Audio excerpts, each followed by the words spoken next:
Alright guys, so I'm going to be giving a pretty basic virtual DJ tutorial. This is pretty much what I do when I make my mixes.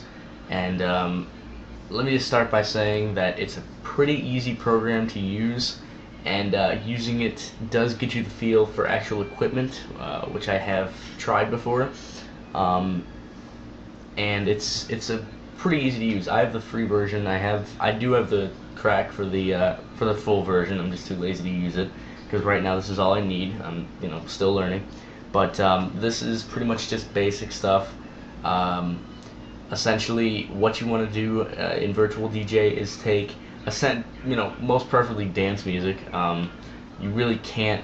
I mean, mixing with music that you really can't dance to or that doesn't have a good beat, in my opinion, just is not really, it's not really mixing. I mean, you can mix songs like that.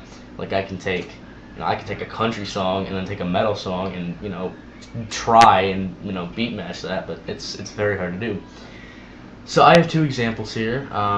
This is my first one. I have Turbulence by Steve Aoki and Laidback Luke featuring Lil Jon, and then I have Electro Gladiator V2 by Nadem. And I'm gonna start this actually back here. I usually have this as a hot cue. Your hot cues are, I don't use them that much, but they are useful. I have this set to right when the beat, right when the hard house beat starts. So it goes like this. We hit Turbulence! Like that. But I'm going to start it right here. I'm going to start it at the beginning just because, it's, for example, the beginning of the mix. Now, what I'm still using is when you start off, you don't want to use this very much. This is the crossfader. You want to keep this in the middle. Just mix using the volume. Bring this up or down and then bring this up or down. If you do want to use a crossfader-like effect like that, with the volume, you can just right-click here and then let go of the right-click. You just hold it down and you can, do something similar to a crossfader, but it's not as easy to use the crossfader as it is to just use the volume. So I'm going to use this as my max volume point. Actually, I'm going to use this as my max volume point since I am recording this. So now, first what you're going to want to do is find two songs with similar BPMs. Now these actually have the exact same BPM, but anywhere between 5 above and 5 below your BPM should be alright. If it is above or below, all you have to do is hit sync and it will sync it up. Now when you first start playing your song, so yeah, that's a good volume level, maybe. Okay, yeah. I don't have a headset or anything, so it's gonna be kind of hard to hear me. But there you go. You have a nice steady beat right there, and it does go into a whole song. Now, if you wanted to, you could loop that beginning and just use that as kind of a looping beat, and then you could bring it into another song and have that looping beat in the background. So here we have our song. So you let that play. And then when you're ready to beat match it, I have my hot cue right here, although I'm going to bring it a little bit before that because I need time to sync it. So what you're waiting for is the fourth beat, because most of these virtual DJ usually puts the beats in a 4x4 time signature. So essentially what you want to do is you just want to start it when the fourth beat, which is the longer little bar of the squares, that's when the longer bar of the squares is matched up. So, we're going to keep playing and we're going to try and do that, and, we're going to be a little off, but once we do, we're just going to hit sync a few times. You really only have to hit it once, but a lot of people just, rapidly tap it. So here we go. Alright, we're going to start playing this, we're going to sync it, and then we're going to bring this up. Actually, that was a bad point to bring it in. Let's go back to this. And now. You can hear that now. I'm going to bring that up to there.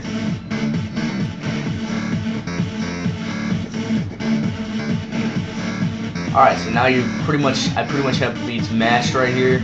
This is a pretty good match. A little bit shaky on the, it's got a little bit too much sound, but when you're ready, you usually don't have to keep two tracks on the same deck, you usually don't have to keep two tracks playing on both decks for that long.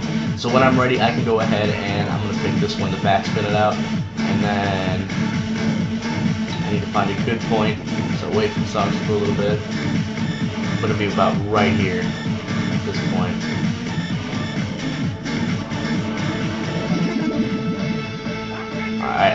bit early, but that's fine. Okay, so there you have right there, and then you just let that play, and then obviously if I wanted to, I could, sorry, bad habit, I could take this beginning, and this you see has a very nice bass line, or not bass line, but it's got a very nice, you know, beat. It's got, you know, it's a steady, if you listen, beat, beat, beat, beat, beat, beat, beat, beat, beat, beat, beat, you know, it's simple like that.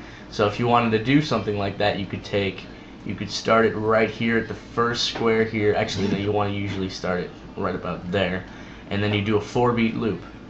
All right, and then it should sound something like.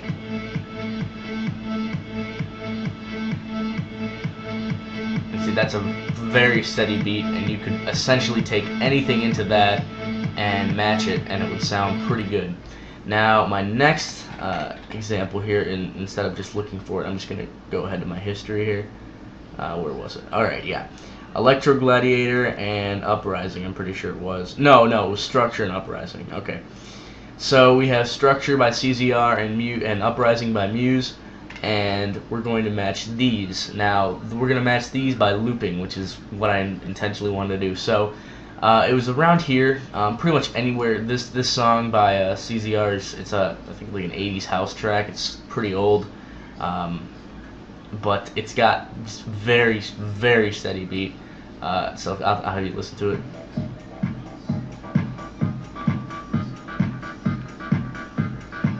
I mean, see, that's just really just very steady. Now, one thing is, I don't know if it's the file type or if it's just the song, but the volume on this is kind of low. So when I match this with Muse, I want to have Muse's volume a little bit under this because Muse is a little bit louder than this. But as you can see, our BPMs are not matched yet, so what we want to do is, usually it's best to go up with the BPMs. Sometimes you can go down, or you can even match BPMs while you're playing using the beat grind to kind of mask it. So I'll show you right here. And then, see, and you really can't tell that I just moved it down a few BPMs. But we're gonna stick to the original. We're gonna stick to 130 on this one, and we're gonna match Muse with that. Okay. Now, you want to find a loop in this song, so I'm gonna pick right about. Oh no, there we go. Right about here should be good. Beat, beat, beat. Okay. We're gonna do another 4-beat loop, and it should sound like.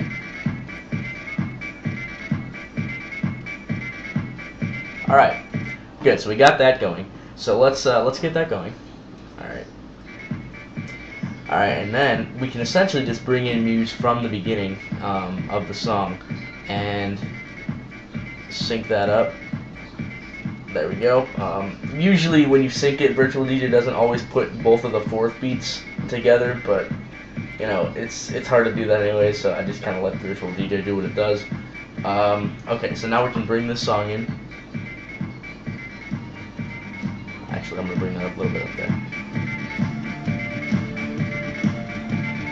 And as you can see, it's essentially just the Uprising song with a little bit of beat in the background, with a different kind of, with a different kind of beat.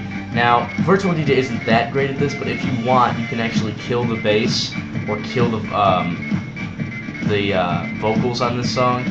This is the bass equalizer. Usually, you don't want to mess with the equalizers, but if you just right-click this, it takes everything off of it.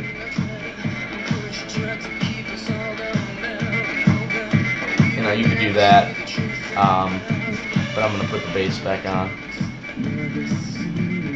And then there you go. It sounds pretty good. Again, you really just want to experiment with Virtual DJ. It took me what 4 or 5 months to just get something like this, maybe a little bit better than this, but.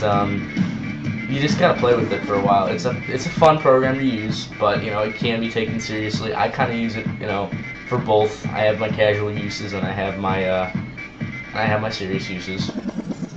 But yeah, that's pretty much a basic Virtual DJ tutorial, and I'm not sure how long that was, but it was something around there. I probably should have recorded. Just some quick tips: if you want to record, you just start recording. You configure it to send it where you want to send it. You can pick a bitrate up to 320. Which is higher quality. And another quick thing is if you are looping, so say for example I'm looping here. 4. If you are looping, you can't just backspin with the loop going, or else it'll sound like this.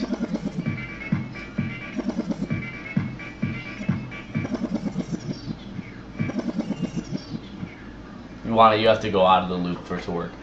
So yeah, that's about it. Thanks for watching, and hopefully I will get some RuneScape videos out when I can, and I'll probably make another video about that because I can't record RuneScape at the moment, and I will detail you on that later. Alright, peace.